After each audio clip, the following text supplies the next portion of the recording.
نحمدہ و نسلم و نصلی علی رسولہ الکریم اما بعد۔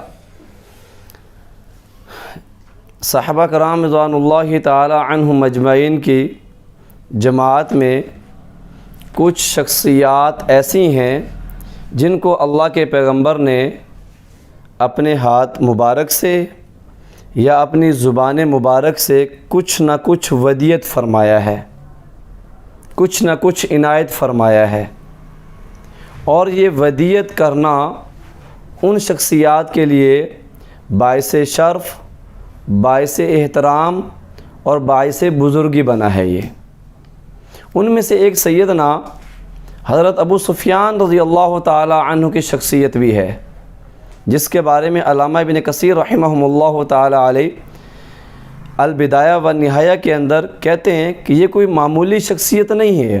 کان رئیساً مطاعا ذا مال جزیل، کہ یہ مکے کا ایسا سردار ہے جس کی بات کو تسلیم کیا جاتا ہے، اس کے سامنے سر تسلیم خم کیا جاتا ہے، اور مال جزیل کا یہ مالک ہے یہ، اور عرب ہو اور اس کے ذات میں سخاوت نہ ہو یہ بھی ممکن نہیں ہے یہ۔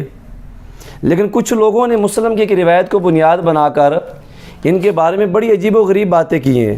بعضوں نے کہا کہ مسلم کے اندر صرف ایک ہی حدیث ان کے فضائل کے بارے میں، بعضوں نے یہ کہہ دیا کہ صحابہ کرام ان کے ایمان لانے کے بعد بھی ان سے نفرت کرتے تھے، ان کے ساتھ بیٹھتے نہیں تھے یہ۔ بعضوں نے یہ کہہ دیا یہ تو ڈر کر اسلام لائے تھے، اسلام کے لشکر کے رعب و دبدبہ کی بنیاد پر اسلام لائے تھے اور اپنے آپ کو محفوظ کیا۔ ذرا موصوف کی ایک بات کو سنیے، موصوف کیا کہتے ہیں۔ اور اس سے بھی بڑھ کے آپ دیکھیں، صحیح مسلم میں ایک حدیث ہے، آپ صحیح مسلم میں چیپٹر نکالیں حضرت ابو سفیان والا، ایک ہی حدیث ہے اس کے اندر۔ حضرت ابو سفیان کی فضیلت میں یہ ایک حدیث آپ کو ملے گی صحیح مسلم کے اندر۔ اس میں ملے گا کہ حضرت ابو سفیان جب اسلام قبول کر لیتے ہیں فتح مکہ کے موقع پر، تو نبی علیہ السلام سے آ کے ریکویسٹ کرتے ہیں، یا رسول اللہ صلی اللہ علیہ وآلہ وسلم، مسلمان تو نہ مجھے اچھی نظر سے دیکھتے ہیں نہ میرے پاس بیٹھتے ہیں۔ یہ مسلمان انجینئر صاحب کی ویڈیوز نہیں دیکھتے تھے، یہ کون مسلمان تھے؟ صحابہ کرام۔ کیوں نہیں تھے بیٹھتے؟ بھئی ایک دن میں تو کسی کے دل میں کسی کے لیے محبت تو نہیں آ سکتی نا، جب آپ نے کئی سال پوری زندگی اس کے ساتھ لڑائیاں کی ہوں، 22 سال تک، اچانک وہ کلمہ پڑھ لے تو آپ کو پھر ہضم بھی نہیں ہوتا۔ جی آپ نے ملاحظہ فرمایا کہ موصوف کہہ رہے ہیں کہ مسلم کے اندر اس چیپٹر میں ایک ہی حدیث ہے یہ، اور ساتھ یہ بھی کہا کہ انہوں نے رسول اللہ صلی اللہ علیہ وآلہ وسلم کی بارگاہ رسالت میں آ کر یہ عرض کی کہ یا رسول اللہ مسلمان میرے پاس بیٹھتے نہیں ہیں، مجھے اچھا نہیں سمجھتے یہ۔ ہم اس روایت کا تحقیقی جائزہ بعد میں پیش کریں گے، پہلے سیدنا ابو سفیان رضی اللہ تعالی عنہ کے شان میں اللہ کے پیغمبر نے جو عنایتیں نوازشیں فرمائی ہیں وہ ملاحظہ کیجئے۔ یہ میرے پاس دلائل النبوہ ہے، امام بہقی رحمہ اللہ تعالی علیہ کی ہے، یہ جلد نمبر 5 ہے، نام ہے دلائل النبوہ، صفحہ نمبر اس کا 25 اور 26 ہے، حدیث نمبر 1787 ہے یہ۔ اور اس کے اندر حضرت عباس رضی اللہ تعالی عنہ، حضرت عباس رضی اللہ تعالی عنہ حضرت ابو سفیان رضی اللہ تعالیٰ عنہ کو لے کر رسول اللہ صلی اللہ علیہ وآلہ وسلم کی خدمت مبارکہ میں حاضر ہوئے اور عرض کریں یا رسول اللہ یہ ابو سفیان ہے، یہ اس بات کی گواہی دیتا ہے کہ اللہ کے سوا کوئی معبود نہیں ہے یہ۔ آسن نے اسے پوچھا کیا آپ اس بات کی گواہی دیتے ہیں؟ تو انہوں نے کہا جی ہاں یہ گواہی دیتے ہیں۔ پھر اللہ کے پیغمبر نے فرمایا کہ اے عباس آپ اس اپنے مہمان کو اپنے پاس اپنے گھر لے جائیے، صبح کو لے کر آپ نے میرے پاس آنا ہے۔ حضرت عباس رضی اللہ تعالیٰ عنہ فرماتے یا رسول اللہ ابی انت و امی ان ابا سفیان رجل یحب الشرف والذکر، اے اللہ کے رسول، یعنی جب صبح لے کر آئے تو بارگاہ رسالت میں عرض کرنے یا رسول اللہ یہ ابو سفیان ہے جو شرف اور احترام کو پسند فرماتا ہے، آپ اسے کچھ ایسی چیزیں عنایت فرما دیں جو ان کے لیے باعث شرف بن جائے، یہ یتشرف بہ، وہ ان کے لیے باعث شرف بن جائے۔ آپ صلی اللہ علیہ وآلہ وسلم نے فرمایا من دخل دار ابی سفیان فہو آمن، جو ابو سفیان کے گھر میں داخل ہو گیا وہ مامون ہو گیا، وہ امن پا گیا۔ حضرت ابو سفیان رضی اللہ تعالیٰ عنہ نے کہا یا رسول اللہ کہ وما تسع داری، میرا گھر وسعت والا نہیں ہے، وسیع نہیں ہے۔ پھر اللہ کے پیغمبر نے ارشاد فرمایا من دخل الکعبۃ فہو آمن، جو بیت اللہ میں داخل ہو گیا وہ امن والا ہو گیا۔ پھر عرض کرنے لگے یا رسول اللہ وما تسع الکعبہ، کعبہ کے اندر بھی اتنی وسعت نہیں کہ سارا ہجوم اس میں سما سکے۔ پھر اللہ کے پیغمبر نے فرمایا من دخل المسجد فہو آمن، جو مسجد حرام میں داخل ہو گیا وہ امن والا ہو گیا۔ پھر عرض کرنے یا رسول اللہ وما یسع المسجد، مسجد کے اندر بھی اتنی وسعت نہیں ہے۔ پھر اللہ کے پیغمبر نے فرمایا کہ من اغلق بابہ فہو آمن، جس نے اپنے گھر کے دروازے بند کر لیے وہ امن والا ہو گیا۔ حضرت ابو سفیان رضی اللہ تعالیٰ عنہ عرض کرنے لگے یا رسول اللہ ہذہ واسعۃ، ہاں یہ وسعت ہے۔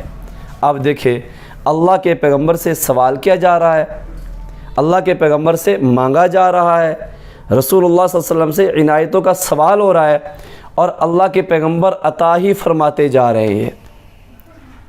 اب یہ بہت بڑی فضیلت ہے۔ اس روایت کو مسند بزار کے اندر علامہ بزار رحمہ اللہ تعالیٰ علیہ نے بھی اس کو ذکر فرمایا ہے۔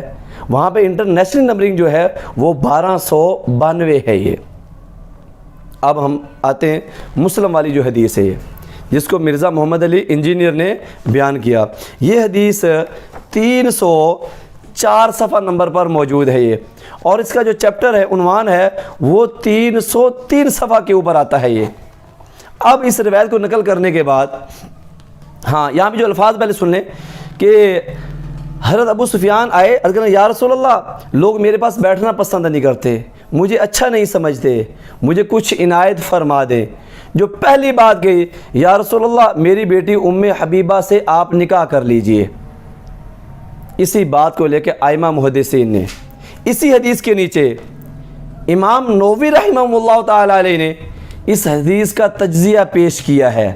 فرمایا ووجہ الاشکال ان ابا سفیان انما اسلم یوم فتح مکہ سنۃ 8 من الہجرہ، حضرت ابو سفیان رضی اللہ تعالیٰ عنہ سن 8 ہجری میں فتح مکہ کے موقع پر مسلمان ہوتے ہیں۔ وہذا مشہور لا خلاف فیہ وکان النبی صلی اللہ علیہ وآلہ وسلم قد تزوج ام حبیبۃ قبل ذالک بزمان قویل۔ فرمایا اس بات میں کوئی اختلاف نہیں ہے کہ آپ صلی اللہ علیہ وآلہ وسلم کے فتح مکہ کے موقع پر حضرت ابو سفیان مسلمان ہوتے ہیں، اور اس بات میں بھی کوئی اختلاف نہیں ہے اللہ کے پیغمبر نے فتح مکہ سے بہت پہلے حضرت ام حبیبہ رضی اللہ تعالی عنہا سے نکاح کیا ہے یہ۔ اب ائمہ مورخین کیا کہتے ہیں؟ ائمہ مورخین نے 2 روایتیں نقل کی ہیں، اور ان دونوں روایتوں کو امام نووی نے مسلم کی اسی روایت کے ذیل میں نقل فرمایا ہے یہ۔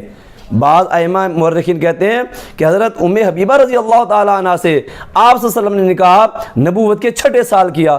بعض ائمہ مورخین کہتے ہیں یہ 7ویں سال کیا ہے یہ، اور یہ اس وقت ہوا جب حضرت ام حبیبہ رضی اللہ تعالیٰ عنہ نے ہجرت حبشہ کی، تو وہاں پر حضرت ام حبیبہ رضی اللہ تعالیٰ عنہ کا نکاح حضرت نجاشی نے آپ صلی اللہ علیہ وسلم کی طرف سے بطور وکیل بن کر اللہ کے پیغمبر کے ایجاب و قبول کیے ہیں یہ، اور آپ صلی اللہ علیہ وسلم کی طرف سے حضرت ام حبیبہ رضی اللہ تعالیٰ عنہ کا حق مہر بھی ادا کیا ہے۔